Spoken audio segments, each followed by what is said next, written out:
देखिए, ये बात किसी एक व्यक्ति, एक संस्था की नहीं है।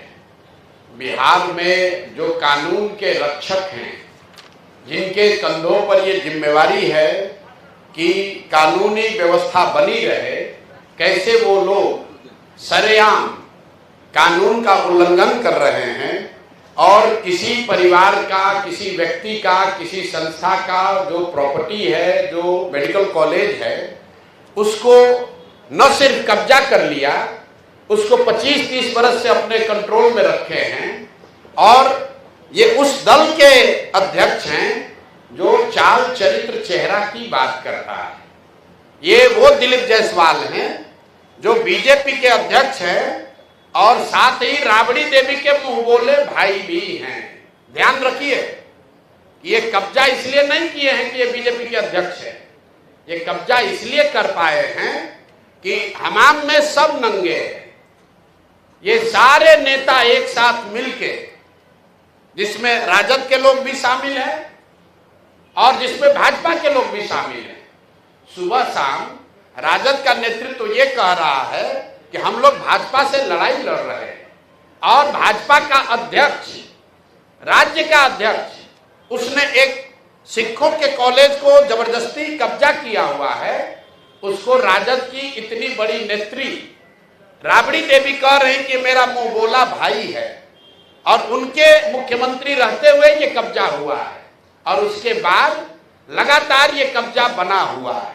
तो ये दिखाता है कि भाजपा, राजद, जदयू, ये सब when it comes to personal profiteering, व्यक्तिगत लाभ की जहां बात आती है तो ये सब लोग आपस में मिल जाते हैं। आपने सरदार मौलेश्वर सिंह के बच्चों से सुना, लीगल स्थिति आपने सुनी।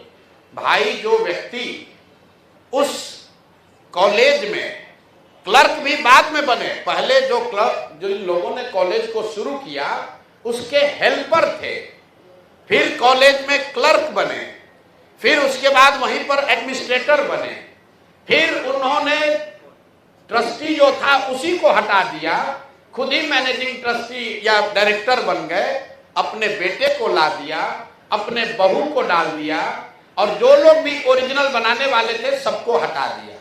उन्होंने जो किया ये तो बहुत गंभीर विषय है, लेकिन आपके हमारे लिए गंभीर विषय ये है कि बिहार में 25 साल से ये चीज चल रहा है, आज तक न किसी ने आवाज उठाई, न उन पर कोई कार्रवाई हुई, न उस आदमी को कोई डर है, बल्कि वो आदमी क्लर्क से बढ़ते बढ़ते अब भाजपा का यहाँ का अध्यक्ष बन गया है।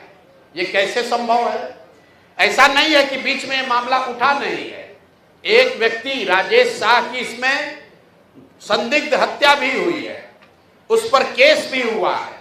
उस परिवार के लोग मुख्यमंत्री के दरबार में नीतीश कुमार से आकर मिले हैं। नीतीश कुमार ने आज उस पर जांच की बात कही है और जिस एसपी ने साहब को, ये दिलीप जायसवाल को क्लीन चिट दिया है, अपेरेंटली उन्हीं की पत्नी के बारे में कहा जा रहा है कि उसको मेडिकल कॉलेज में एडमिशन देके उनको MBBS कराया गया है। तो ये जो पूरा मॉडल है कि इस कॉलेज का इस्तेमाल राजनीतिक लाभ और पैट्रोनेज के लिए खुलेआम 25 साल से किया जा रहा है।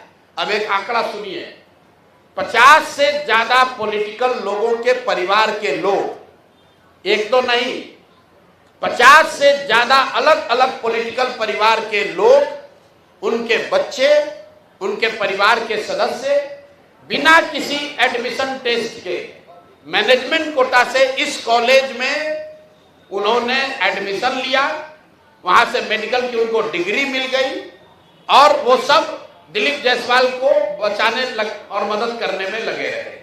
जब भी पिछले 25 वर्ष में दिलीप जायसवाल को कोई परेशानी हुई, जिससे भी परेशानी हुई, उस व्यक्ति को, वो चाहे राजनीतिक नेता था या पत्रकार था, पुलिस वाला था, जुडिशरी का था, या तो उसको पैसे और बल से दबाया गया, अगर नहीं हुआ तो उसके परिवार में किसी आदमी को मेडिकल में सीट देकर इस आदमी ने मैनेज किया। और इतनी बड़ी बात 25-30 साल से लगातार चल रही है और किसी की हिम्मत नहीं है कि दिलीप जायसवाल पर सवाल उठाए। तो जन सुराज ने तय किया है कि हम लोग इस मामले को न सिर्फ उठाएंगे बल्कि इसको समाज में जनता के बीच रखेंगे। जैसा गिरी जी ने बताया, इसकी लीगल लड़ाई लड़ेंगे।